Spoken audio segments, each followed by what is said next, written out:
Bien-aimés dans le Seigneur Jésus-Christ, c'est un réel plaisir encore de continuer notre thème en ce jour intitulé Comment entrer et demeurer dans le réveil spirituel.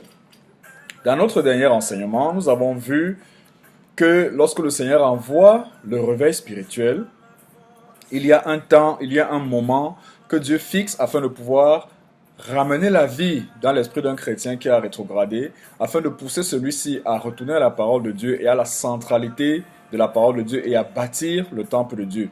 Et nous avons lu dans le texte de Éphésiens 5 au verset 14, « Réveille-toi, toi qui dors, sors de ton sommeil. » Nous avons également vu dans le texte de Hébreux 3 au verset 15 que la Bible déclare « Aujourd'hui, si vous entendez sa voix, n'endurcissez pas vos cœurs, comme au jour de la révolte. » Et nous avons vu qu'il y a un temps fixé pour le réveil. Ce temps, c'est aujourd'hui. Ce temps, c'est maintenant.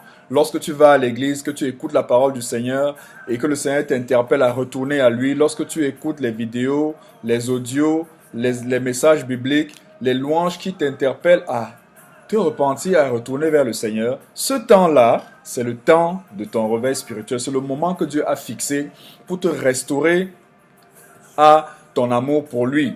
Aujourd'hui, nous voulons aborder un aspect très capital, à savoir qu'est-ce qui se passe lorsque une personne refuse, choisit délibérément de ne pas obéir à la parole du réveil spirituel. Dans le texte de Hébreux 3 au verset 15, on lit « Pendant qu'il est dit aujourd'hui, si vous entendez sa voix, n'endurcissez pas vos cœurs comme lors de la révolte. Qui furent en effet ceux qui se révoltèrent après l'avoir entendu, sinon tous ceux qui étaient sortis d'Égypte sous la conduite de Moïse. Et contre qui Dieu fut-il hérité pendant 40 ans, sinon contre ceux qui péchaient et dont les cadavres tombèrent dans le désert. Et à qui jura-t-il qu'il n'entrerait pas dans son repos, sinon à ceux qui avaient désobéi? Aussi voyons-nous qu'ils ne purent y entrer à cause de leur incrédulité. » Alors, bien aimé, ici, nous voyons quelques caractéristiques de quelqu'un qui endurcit son cœur. Le peuple avait entendu la parole de Dieu au travers de Moïse, les amenant à marcher dans l'obéissance, et ces derniers ont endurci leur cœur. Comment ont-ils endurci leur cœur? La première caractéristique, c'est la révolte. Ils se sont révoltés contre la parole de Dieu. Tu peux écouter un enseignement biblique, la parole de Dieu prêchée, enseignée, et tu te rebelles contre cette parole. Tu critiques cette parole, tu dis qu'elle est peut-être dure, peut-être qu'elle n'est pas adaptée au contexte, mais en te révoltant et en te rebellant contre cette parole, tu es en train d'endurcir le cœur, tu es en train d'endurcir ton cœur contre le message du réveil que Dieu est en train d'envoyer. Ensuite, on voit la deuxième caractéristique de l'endurcissement du cœur, c'est ceux qui avaient péché. Lorsque tu as entendu la parole du Seigneur qui te demande de te repentir d'un péché, de confesser et d'abandonner un péché, et que tu continues délibérément, tu choisis de continuer dans cette vie de péché, tu es en train d'endurcir ton cœur. La troisième caractéristique, et contre qui et à qui Dieu jura-t-il qu'il n'entrerait pas dans le repos, sinon à ceux qui avaient désobéi? La troisième caractéristique d'un cœur qui est endurci, c'est la désobéissance. C'est-à-dire le choix délibéré, ayant connu la vérité, qui peut nous amener à marcher selon les voies du Seigneur, choisir délibérément de ne pas marcher selon cette parole-là. Et enfin, le texte conclut en disant « Aussi voyons-nous qu'ils ne purent y entrer à cause de leur incrédulité. » L'endurcissement du cœur, c'est en fait l'incrédulité. C'est le refus délibéré d'accepter et de croire que la parole que Dieu nous adresse est une parole qui est envoyée pour nous ramener à Dieu. C'est un choix délibéré, une décision consciente de ne pas marcher selon les voies du Seigneur. Bien-aimé, il est possible de manquer le temps du réveil de Dieu. Il est possible que le Seigneur envoie sa parole pour nous changer, pour nous réveiller, pour apporter la révolution dans notre vie, mais que à cause de la révolte, de la rébellion, à cause du péché, à cause de la désobéissance et à cause de l'incrédulité, que nous manquions la saison du réveil. Et regardons très bien ce qui s'est passé lorsque ces personnes, lorsqu'Israël a refusé de répondre à la parole que le Seigneur leur avait envoyée. La Bible déclare que certains sont tombés morts dans le désert. La Bible dit que certains ont manqué d'entrer dans le repos. Deux caractéristiques. il y a beaucoup de problèmes qui commencent à se manifester dans la vie d'une personne qui résiste à la parole du réveil. Il y a plusieurs situations compliquées et embarrassantes qui commencent à arriver. Lorsque vous avez entendu la parole du Seigneur et que vous choisissez de ne pas y obéir, il y a des problèmes. Parfois des maladies inexpliquées, parfois des crises financières inexpliquées, parfois des conflits inexpliqués, des pertes de travail inexpliquées, des crises incompréhensibles, même dans la communion et dans la relation avec les frères. Et ensuite, on dit, ils ne sont pas entrés dans le repos. Il y a également la perte du repos dans le cœur.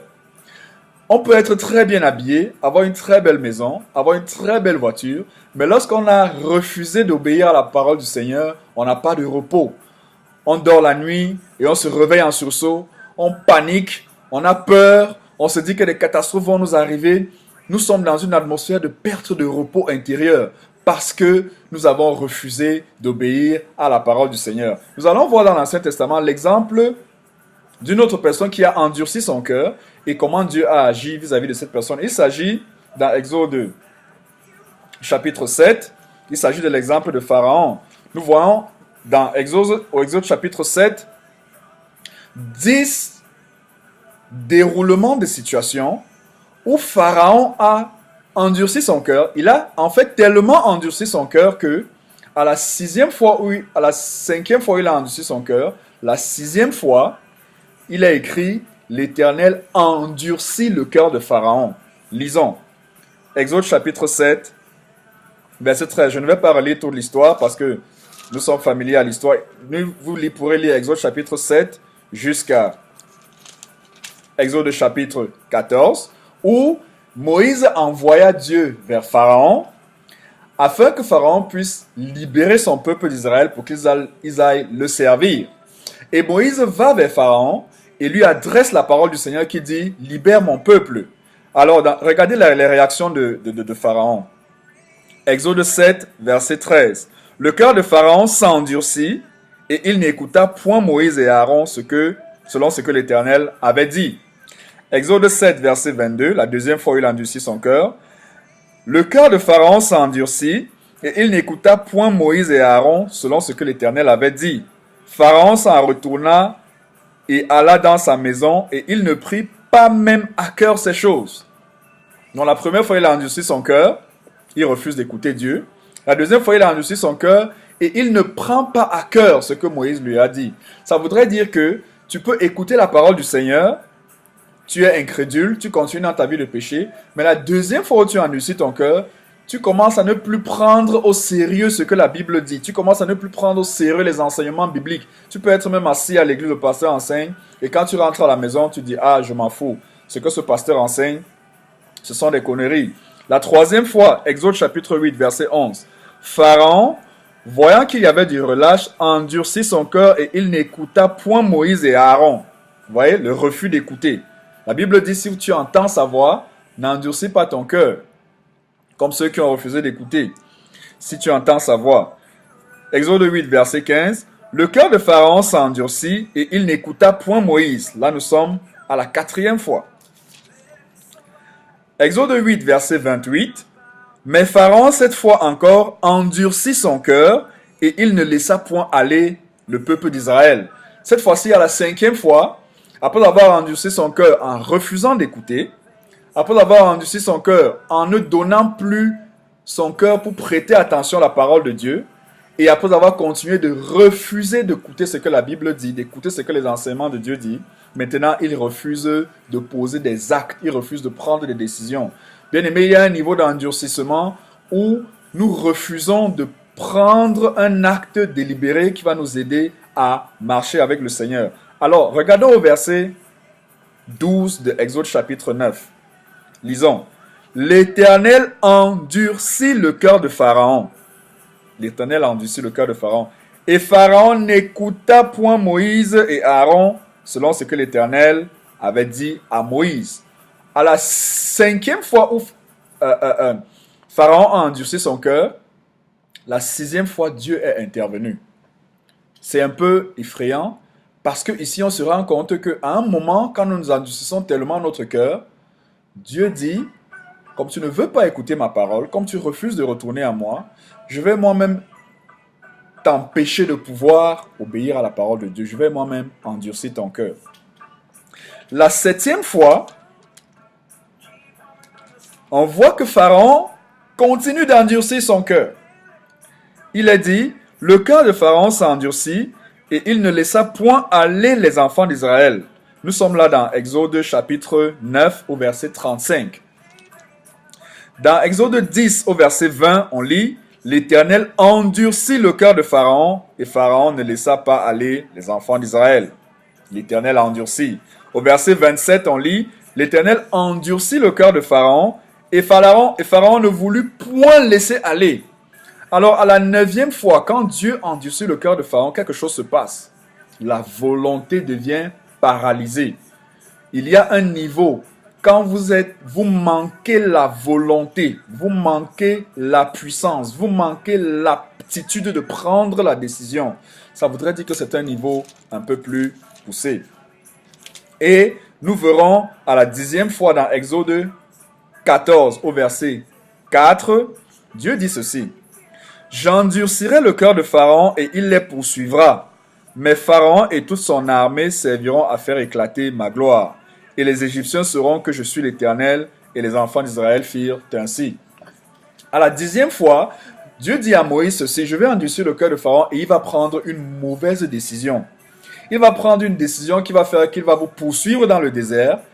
Et nous verrons la suite. Toute l'armée de Pharaon a été noyée dans la mer. Ce que je voudrais ressortir, c'est ceci.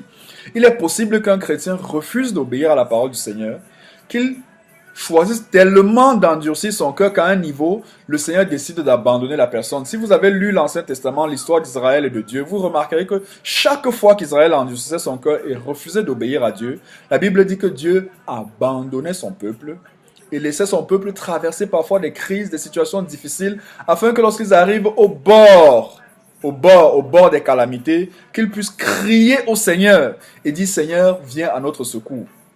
Bien-aimé, aujourd'hui, Dieu n'a pas changé. Il est un Dieu miséricordieux et compatissant, c'est pourquoi il lance l'appel, si tu entends sa voix, n'endurcis pas ton cœur. Mais je voudrais dire qu'aujourd'hui encore, si nous refusons d'obéir à la parole du réveil, si nous refusons de retourner vers le Seigneur, parfois, Dieu va nous laisser à nous-mêmes. C'est pourquoi il y aura toutes sortes de calamités et de crises. Parfois, nous pouvons même arriver jusqu'à prendre des décisions qui vont apporter encore la catastrophe dans notre vie. Ce ne sera pas pour que Dieu nous condamne ou nous juge. Dieu, en fait, veut nous amener à une position où nous serons coincés et nous allons crier à lui et dire, Seigneur, nous avons besoin de toi. Seigneur, aie pitié. Et je vais vous rassurer à ce moment, ce cri de cœur, cette prière viendra du tréfonds de notre être. Et le Seigneur interviendra avec majesté. Bien aimé, nous n'avons pas besoin d'arriver à ce niveau d'endurcissement, de refus d'obéir au Seigneur. C'est le moment où le Seigneur est en train d'appeler ses enfants, d'appeler l'Église à retourner à une marche avec lui, à abandonner le péché, à abandonner l'amour du monde et les choses qui sont dans le monde, à abandonner l'occultisme, à abandonner les querelles, les divisions, pour retourner à faire de la parole le centre de notre vie, pour retourner à être préoccupé par voir la gloire de Dieu être restaurée dans la vie des enfants de Dieu, restaurée dans l'Église, par être préoccupé par poser des actes concrets et pratiques qui vont contribuer à l'avancement du royaume de Dieu. Je voudrais, en concluant aujourd'hui, prier pour que le Seigneur nous accorde à nous, ses enfants, accorder à son peuple, et t'accorde un cœur tendre qui est capable de confesser ses péchés, se repentir, demander pardon au Seigneur, poser des actes d'obéissance à la parole du Seigneur. Je voudrais que nous prions. Éternel notre Dieu, notre Père, nous te bénissons pour la parole de ce jour. Nous savons que tu es un Dieu aimant et compatissant. Et nous te bénissons parce qu'aujourd'hui tu nous fais voir que dans ta miséricorde, cela n'empêche pas, Seigneur, que tu nous châties et que tu nous corriges si nous nous éloignons de toi. Nous prions que tu attendrisses nos cœurs par ton Esprit Saint, afin que nous soyons capables, ô Éternel des armées, de toujours répondre à ta parole de réveil, par des confessions, des repentances, le retour à l'obéissance à toi, afin que nous puissions marcher dans cette vie d'abondance et de grâce que tu as pour nous. C'est au nom de Jésus que nous avons prié. Amen. Dans la prochaine vidéo, toujours intitulée « Comment entrer de moi dans le réveil spirituel », nous allons aborder la dernière partie de cette grande série qui va être intitulée « Comment demeurer dans le réveil spirituel ». Une fois que Dieu a agi dans notre vie, qu'il a ramener nos cœurs à la centralité, à la parole de Dieu, qu'il nous a amenés à être préoccupés par l'édification de sa maison, par l'avancement du royaume de Dieu. Comment faire pour demeurer dans cet état et même grandir et faire du progrès dans une vie de réveil. Ne manque pas la prochaine vidéo la semaine prochaine. Demeure béni. Shalom. Hervé Ngaté.